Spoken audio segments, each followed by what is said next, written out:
울산 울주군의 반구대 암각화. 신석기에서 청동기 시대까지의 생활상과 그 당시 사냥 대상이었던 짐승들이 새겨져 있는데요. 그 중에서도 특히 눈길을 끄는 것은 58개의 자세한 고래 그림.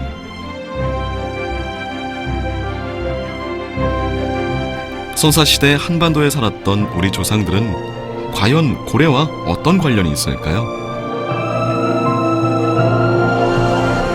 동고래라든지 혹등고래, 옛날에는 긴 수염고래 같은 참고래 같은 것들이 전부 다 이제 옛날에는 나타났던 종들입니다. 하지만 근대 포경 기술의 발달로 한반도의 바다를 터전으로 살았던 고래들은 자취를 감췄는데요.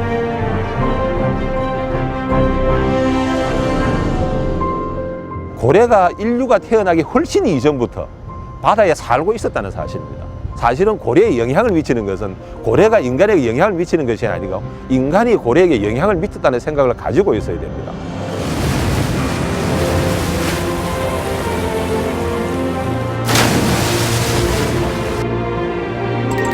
고래의 수가 늘어날수록 바다의 생태계는 더욱 건강해진다는 사실. 해양 생태계의 상징, 고래를 만나러 장생포로 떠나봅니다.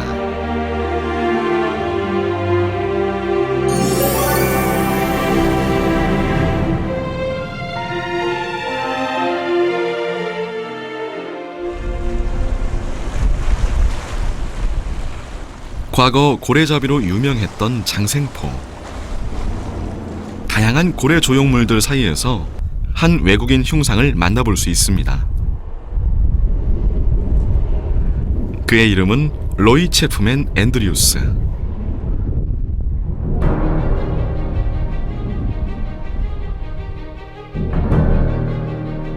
(1912년) 장생포에서 1년간 머물며 울산 앞바다를 회유하는 고래를 연구한 탐험가이자 고고학자인데요. 전 세계에 귀신고래의 존재를 알리고 한국계 귀신고래라는 이름으로 명명했습니다. 이건 한국계 귀신고래라. 그래서 코리안 스탁이라는 이름을 처음으로 붙였습니다. 그래서 그때 처음으로 고래 이름 중에 코리안 스탁이라는 이름이 유일하게 들어간 것이 귀신고래가 된 것입니다.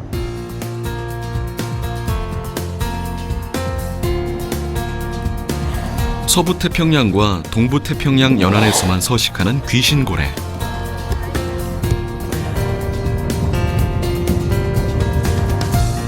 쇠고래, 회색고래라 불리는 이 녀석의 몸에는 따개비들이 흩어져 붙어 있는 게 큰 특징인데요.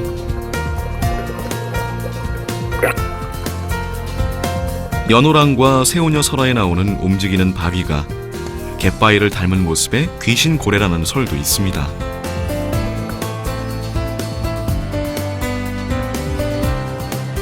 물속에서 살지만 새끼를 낳고 젖을 먹여 키우는 바다에 사는 유일한 포유동물.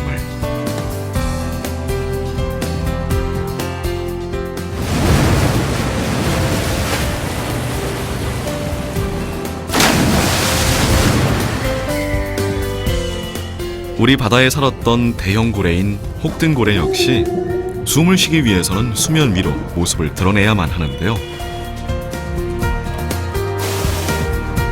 숨을 어떻게 쉬느냐 하는 것입니다. 숨을 쉬는 것이 고래는 포유동물입니다. 허파호흡을 합니다. 고래는 숨을 쉬기 위해서 물 밖으로 나와서 쉬어야 되고, 두 번째는 비늘의 유무입니다. 그 표면에 비늘이 있느냐 없느냐에 따라서는 물고기는 비늘이 있지만은 고래는 비늘이 없습니다.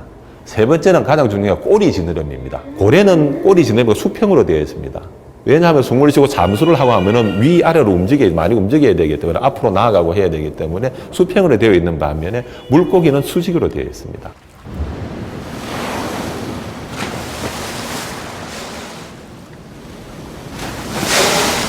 귀신고래와 같은 대형 고래들이 우리나라에 많았지만 이제는 수년에 한 번 그 모습을 보기도 힘들어졌습니다.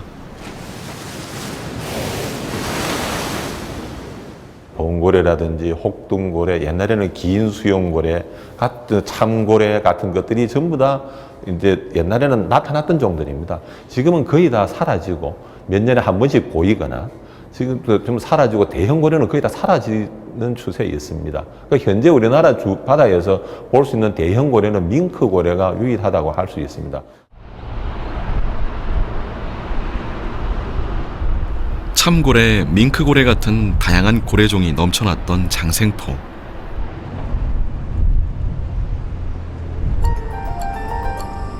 하지만 일제강점기 일본의 포경선에 의해 시작된 무차별적인 고래잡이로 인해 대규모 남획이 이뤄졌는데요.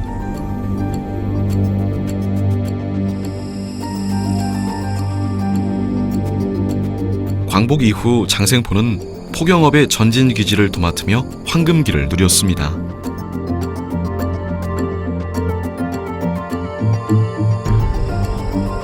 지금 현재 장생포 초등학교의 전교생이 36명입니다.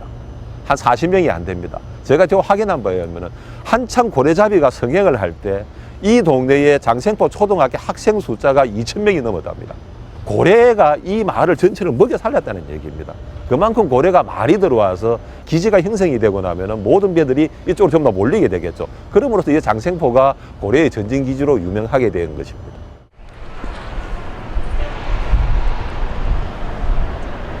하지만 무분별한 포경으로 고래 수가 급격히 감소하고 일부 종은 멸종에 이르렀는데요.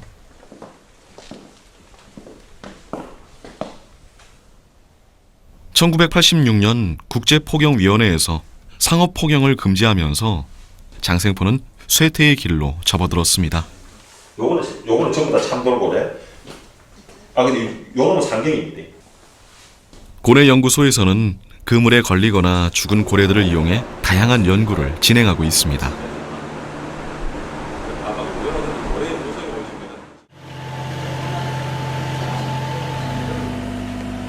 2013년 5월 17일 군산 앞바다에서 혼액된 몸길이 14m의 대형 참고래. 대형 고래의 사체가 들어오면 연구소 뒷마당의 모래 무덤에 묻어둡니다.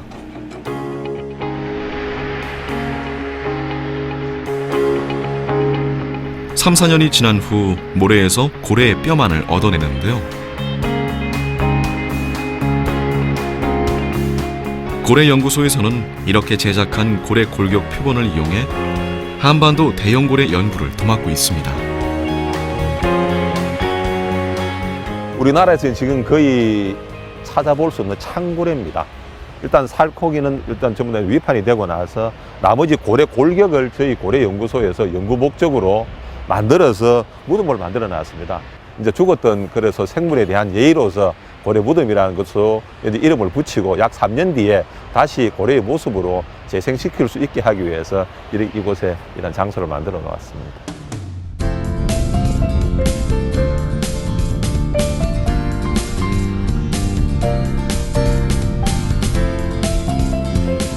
실제로 지난 2008년 7월 남해에서 그물에 걸려 죽은 범고래 2마리가 들어왔는데요. 연구를 목적으로 범고래 골격 표본을 만들어 고래박물관 입구에 전시하고 있습니다. 범고래라는 것입니다. 바다에서 최상위 포식자에 있는 것입니다. 이러한 고래들은 무리를 지어서 심지어는 상어까지도 포식을 하는 고래입니다. 같은 동족인 고래도 포식을 하는 아주 이제 범고래라고 불리고 있는 아주 이빨고래 중에서는 가장 강력한 종입니다. 귀신고래, 혹등고래와 달리 이빨을 갖고 있는 범고래. 귀여운 외모와 다르게 최상위 포식자인데요. 상어 중에서 제일 빠른 청상아리를 따라잡을 만큼 엄청난 순발력과 기동력을 자랑하며 주로 바다 표범이나 물범 같은 육지에 있는 먹잇감을 낚아채는 능력이 있습니다. 소형 고래에 속하는 범고래는 덩치는 작지만 힘이 아주 센 녀석이죠. 고래를 분류하는 가장 기본적인 것은 수용고래와 이빨고래류로 분류를 합니다. 그래서 보면은 수용고래 같은 경우에는 주로 뭐 조그만 플랑크톤이라든지 이런 것들을 이제 걸러서 물을 전부 다 버금었다가 걸러서 내보내는 역할을 하고, 이러한 이빨고래들은 실제적으로 그 이빨을 물어서 잡아먹는 그러한 역할들을 하고 있습니다. 전 세계 바다에 서식하며 수백 마리까지 무리를 지어 사는 수염고래. 이 녀석들은 이빨이 퇴화해 많은 양의 물을 들이마셔 먹이를 먹고 걸러내지만, 이빨고래는 먹이를 통째로 삼키는데요.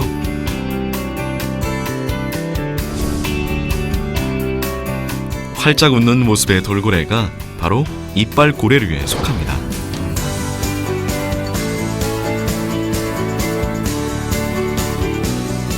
고래는 보통 크기로도 비교를 하는데요.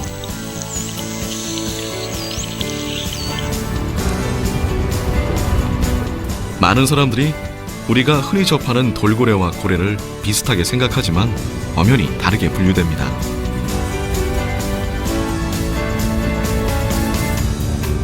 크기로 해서 4m 이하가 되면 우리가 보면 돌고래라고 부르고, 4m 이상이 되면 고래라고 부릅니다.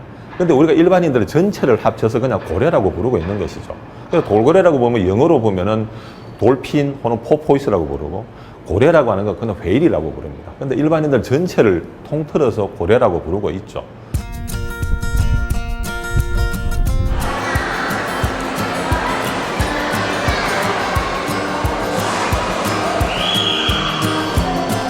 대표적인 이빨고래에 속하며 높은 지능을 가진 돌고래.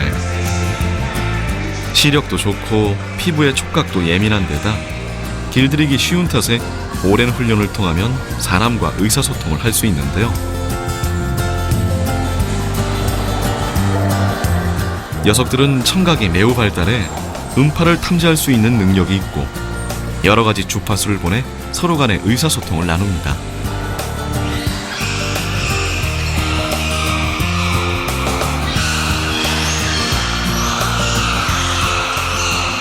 고래들은 우리가 아는 것처럼 사람들처럼 목에 있는 기관에서 소리가 나오는 게 아니라 머리에 있는 멜론이라는 기관에서 소리가 나오거든요. 이제 그 소리를 통해서 먹이가 앞에 뭐 얼마나 가까이 있는지도 알 수 있고 지형도 알 수 있는 그런 역할을 하고 있습니다.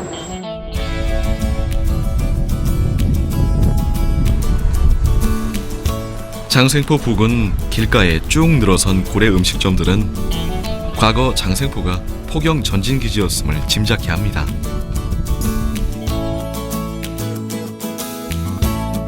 포경이 금지되고 마을은 쇠락했지만 2008년 7월 고래 문화특구로 지정되며 장생포는 다시 활력을 되찾고 있는데요.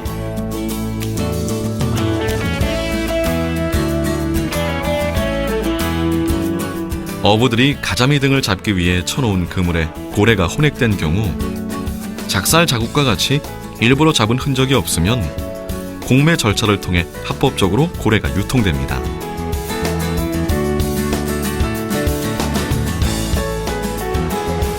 장생포에서는 울산 고래고기의 브랜드화를 내걸고 고래 상인 협동조합을 설립했는데요.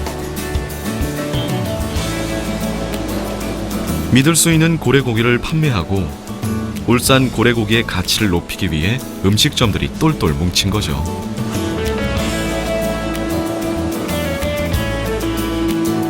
협동조합 사람들은 고래 특유의 향을 없애기 위해 수많은 시간을 할애하며 다양한 방법을 시도하고 있습니다.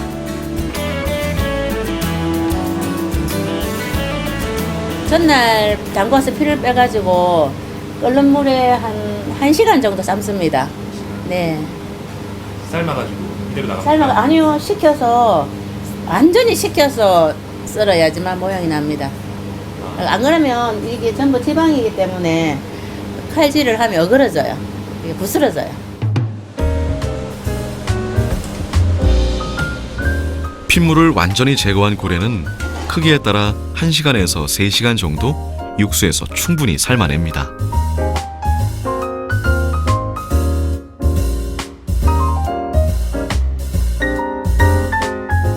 미식가들은 고래 특유의 향을 즐기는 반면 고래를 처음 접하는 사람들은 가급적 향이 적은 부위를 찾는데요.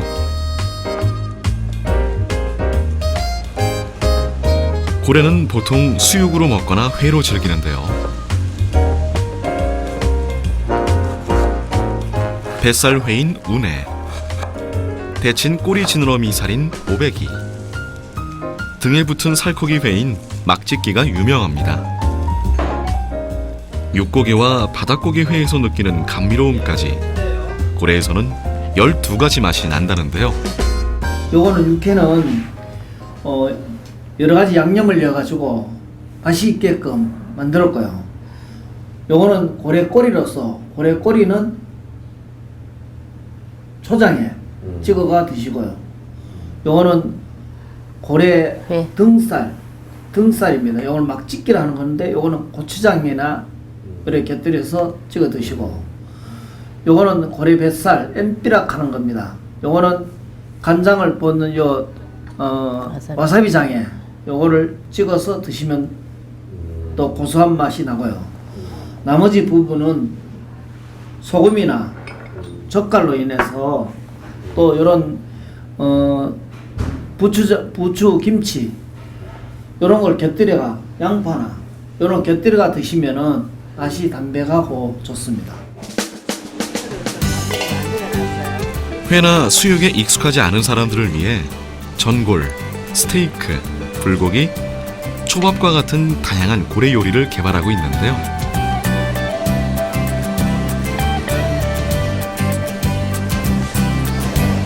고래고기와 육수를 넣어 한 소끔 푹 끓여낸 얼큰한 전골은 고래 특유의 향이 나지 않아 누구나 부담 없이 즐길 수 있습니다.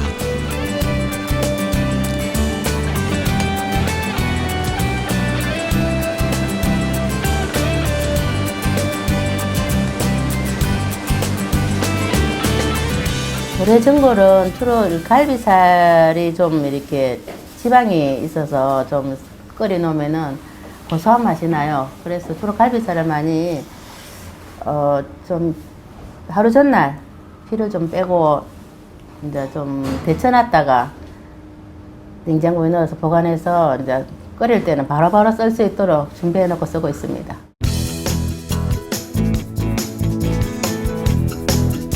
고래의 역사, 문화, 생태를 이어가는 명실상부한 고래도시 장생포. 음식과 기름, 생필품 등 고래에 관한 모든 것이 곳곳에 산재해 있는데요. 전라도의 홍어와 같이 장생포 고래는 하나의 문화로 자리 잡고 있습니다.